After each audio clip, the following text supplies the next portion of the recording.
You're about to see an incredible human document. An encounter with forces that no one on this earth withstands. You may find it shocking, impossible. But it is nevertheless evidence of a universe beyond the power of our five senses.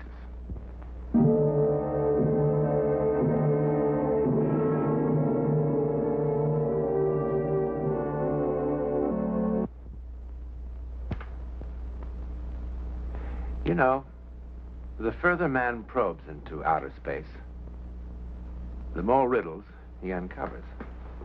Take the matter of UFO, for example. That is to say, the unidentified flying object. What a heated controversy this phenomenon has provoked. Everybody's in the act, from the comic strip artist to the fiction fella, to the sober scientific sifting of all the known facts by responsible men. Some from the military, and some eyewitnesses who pilot our giant aircraft. And from all this sifting and all of this screening, certain events of the past years have been generally accepted as having happened. The physical evidence, however, is inclined to disappear into thin air. Sort of, well, like this.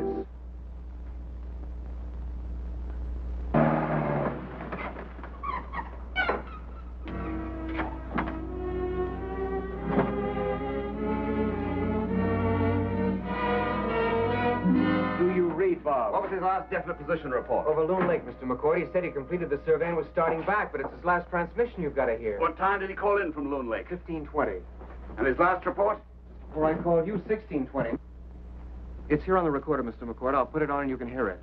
Anything he had to say isn't going to tell us where he is it, Cole? Of course, he couldn't obey orders and fly back on a reciprocal course. Oh, no, he must try and cut across all this mess. He said he could see the weather was going to pot, and he figured a direct course was quicker. Well, it hasn't gone to pot yet. He'd be here by now if he'd done as he was told. Now he's down somewhere in this garden spot. The whole operation is going to get set back on its duff while we try to find him.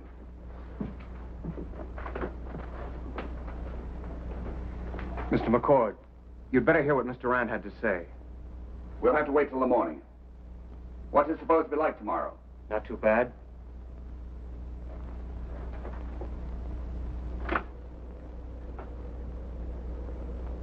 Tim, do you read?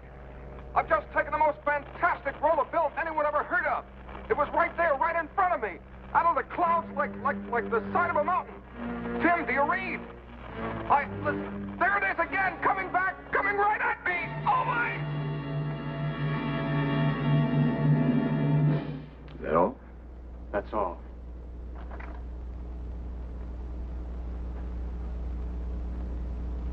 Did he give his altitude over Loon Lake? He was at 2,500. Just as I thought. Comstock Peak is 3,000. If he didn't change altitude, this is where we'll find him. Smashed on the side of it. But he would have changed altitude. What about the films he said he had? It's one of his better-known habits. Wasting company film on the most fantastic pictures. Well, at least the tape will give us some idea where to look for him. He didn't mean he saw a mountain. I heard what he said, Cole. I happen to know him a great deal better than you.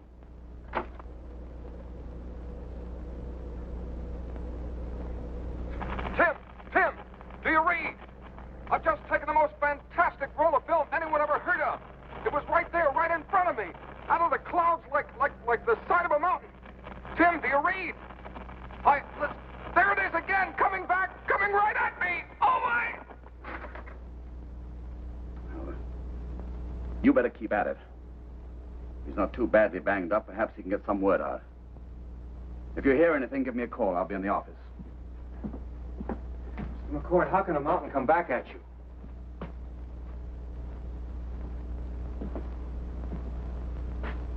If you're not watching where you're flying, I assure you a mountain can come at you from any direction.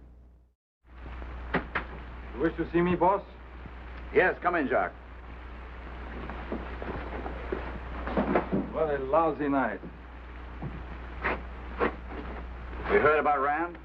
Oui, c'est terrible. Oh, it's a bad night, a bad night. Yes, it's bad for a lot of reasons. All because he could never obey orders.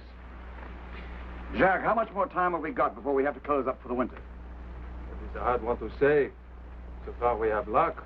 Not too much cold, but it can change all of a sudden. My guy, I remember one Yes, time... I know what you can do, and I remember lots of times, too. But you tell me, so I can tell the main office. 1 week? 2? 5? Yeah, I make a guess. Maybe 3 weeks. How far can you push the road in that time?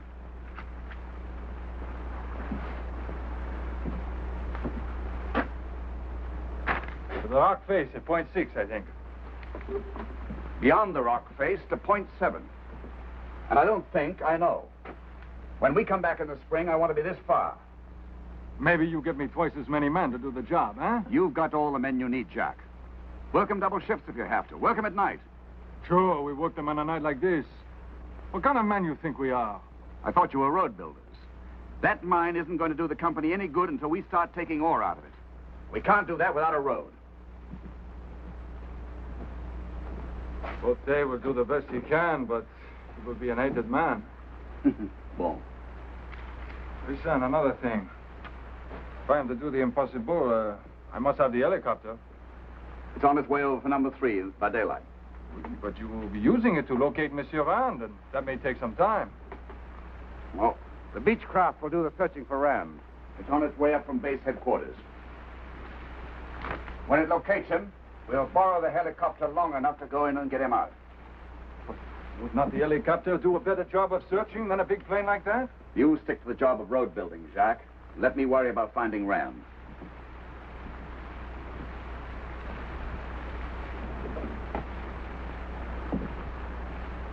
It's a funny thing. I think maybe you don't worry half so much about it as the rest of us.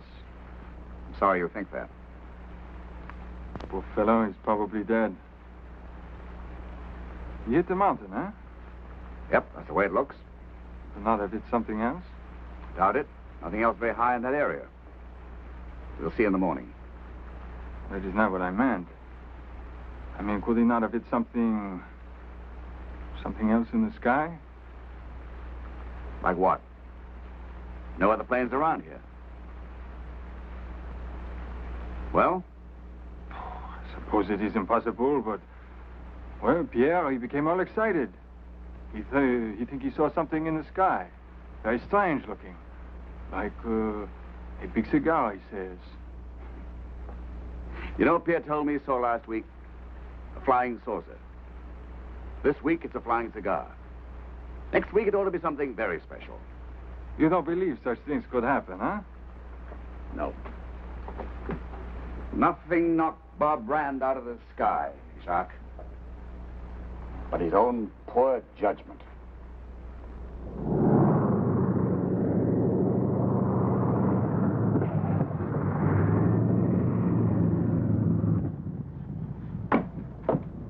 So it's about time.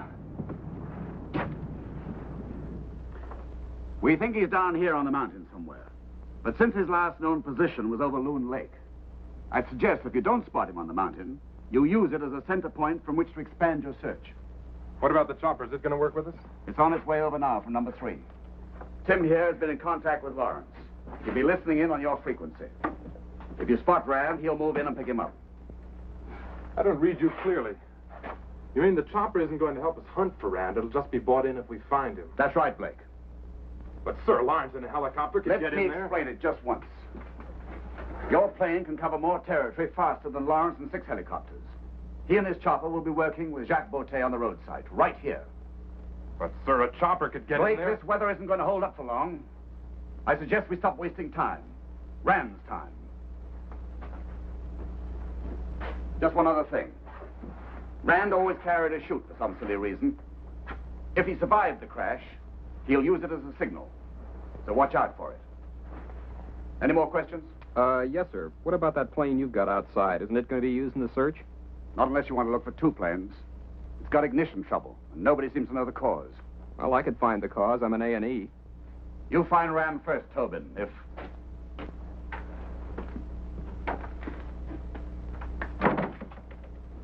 What are you doing up here, Ellen? Same old Paul. What am I doing up here? I want to help find my husband. Can we get started, please? Blake, did you have company permission to bring Mrs. Rand? I didn't think the situation warranted it. I'd like to cut the chatter and get in the air. Just a minute. Ellen, it's best that you stay on the ground. You'll be able to hear everything that's reported. But I want to go. I'm sorry. Since you're up here, you're my responsibility. There's no telling what the weather might do. I'm not putting you in jeopardy. Or your own precious position. He's right, Ellen. We'll keep in close touch with Tim. But I want to help look for him. Better this way.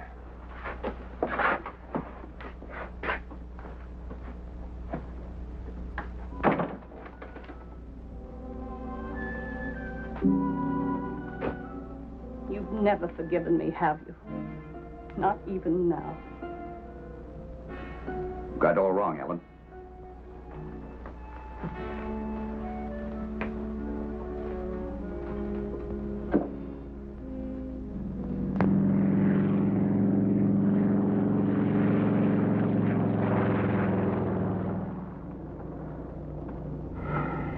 Brands down on that stuff, we could fly around him for years and never spot him.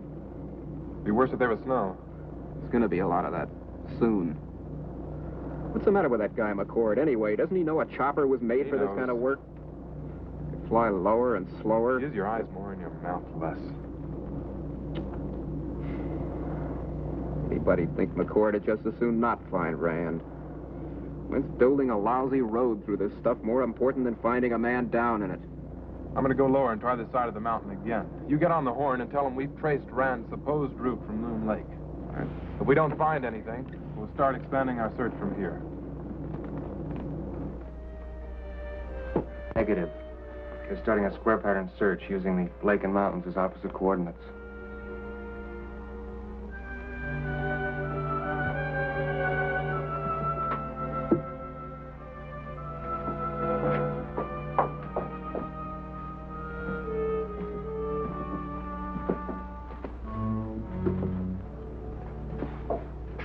I realize that any words of sympathy that I might offer would neither be appreciated nor believed.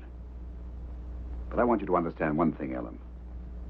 If I ever felt any bitterness about the way you walked out on me for Bob Rand, it doesn't enter into this.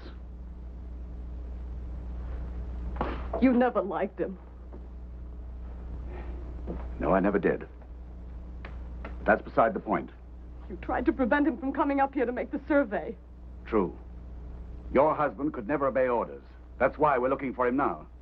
If it weren't Bob, the helicopter would be out looking too. It could be the president of Siam, and that helicopter would be exactly where it is now, working with Jacques Bottet. Saving a man's life is not as important as a job, is it? Unfortunately, both are important for a lot of different reasons. And I have to use what I've got at my disposal to save both.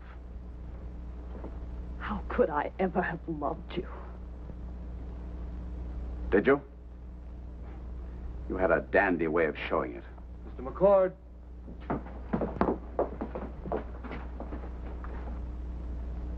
Cole, this is Tobin. We've spotted something. Wait a sec. We think it's a chute. We can see the lines in a mess of trees. Tobin, this is McCord. Can you see Rand? Over. Negative, negative. We can just see his chute lines. If you can spare the chopper, Mr. McCord, we'll vector him in. I'll send the chopper right away. They think they found his chute.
never seen anything before like it in my life.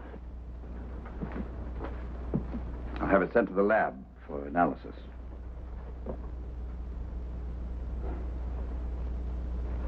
It was hanging from all the trees like spider webs. It was very strange. You get back to the job, Jacques. Oui. It is too bad to find spider webs. You mean angel's hair? Comment? Let's not be cute. I'm not being cute, Mr. McCord, or maybe you'd like me to read it to you.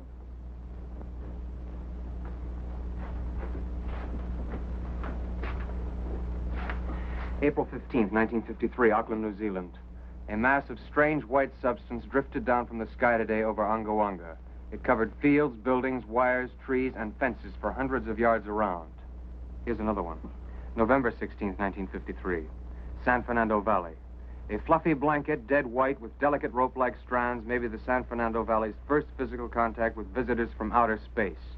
It is reported to have streamed like a lacy ribbon from a mysterious cigar-shaped craft that sped over the valley. Given the name of angel's hair, these mysterious filaments Let were me see that. Visitors from outer space. You stick to your radio, Cole. And you better listen to this again. Tim, do you read?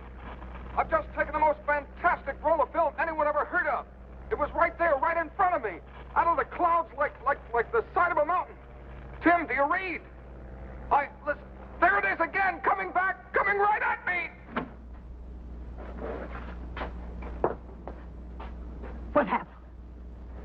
What happened? He hit the mountain or the ground. That's what happened. Or something hit him. This flying cigar you read about. Pierre, he says he saw... Jack, will you stop talking this gibberish and get back to your job? And you keep your science fiction till after hours. Now, Jacques, get going when I tell you, will you? Just a minute, Paul. What did he mean about the film he took? Well, why didn't you tell us? What are you trying to do? Regardez.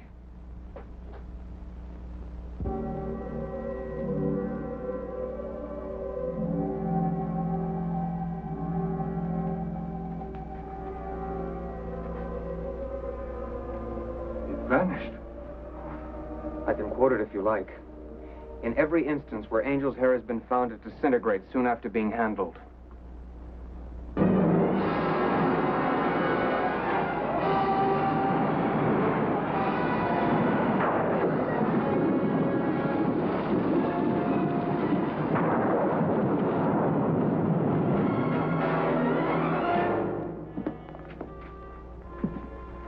Blake?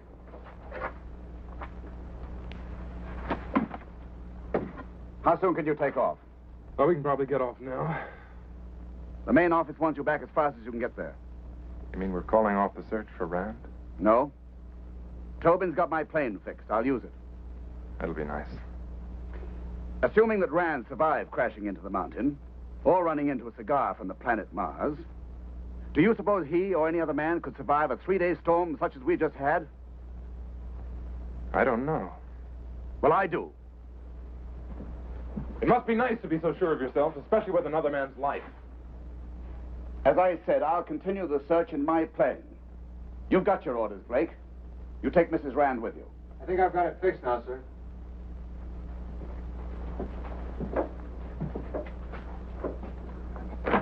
They found him. Rand? A call comes to her saying they have found him, and by the Blessed Virgin, he is alive. Thank God. Who called Ellen? He said his name was Dr. Norton. Where've they got Bob? He has him in his home. He said a storekeeper found Bob wandering, delirious. He said he'd been kidnapped. Isn't that silly?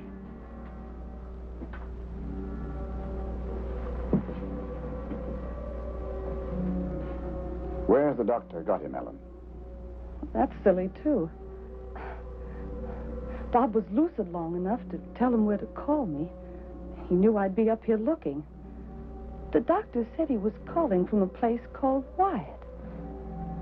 In the desert, over 1,000 miles away.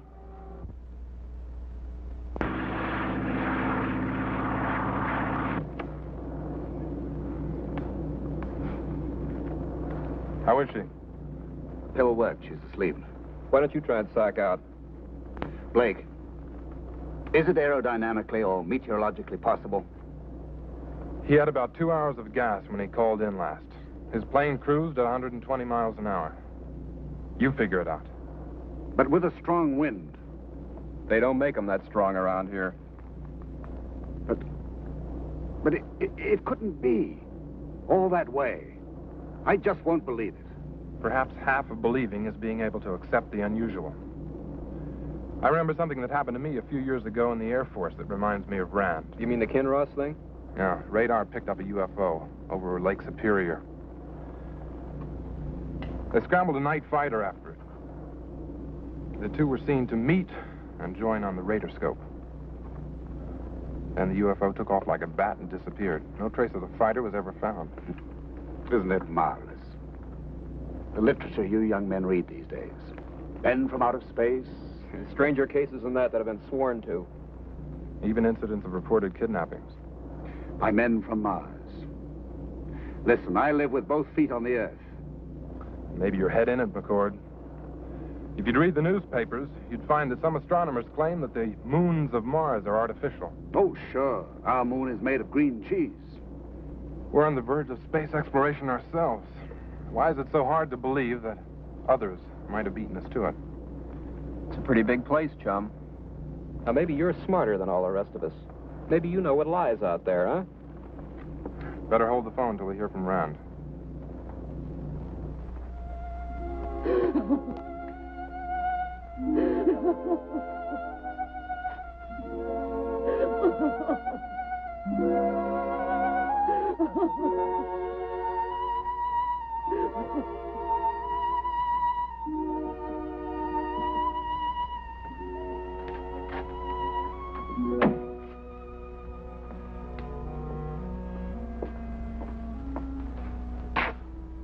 I'm sorry. If you'd been here an hour earlier... I know.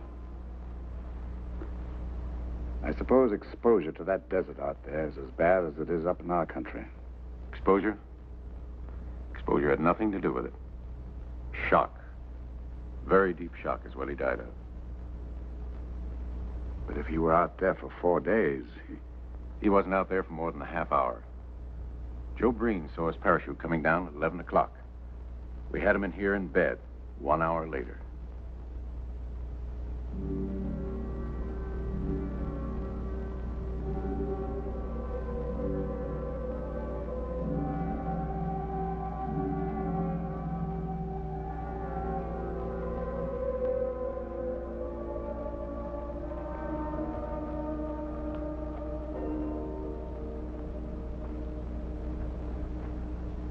The physical evidence is inclined to disappear into thin air.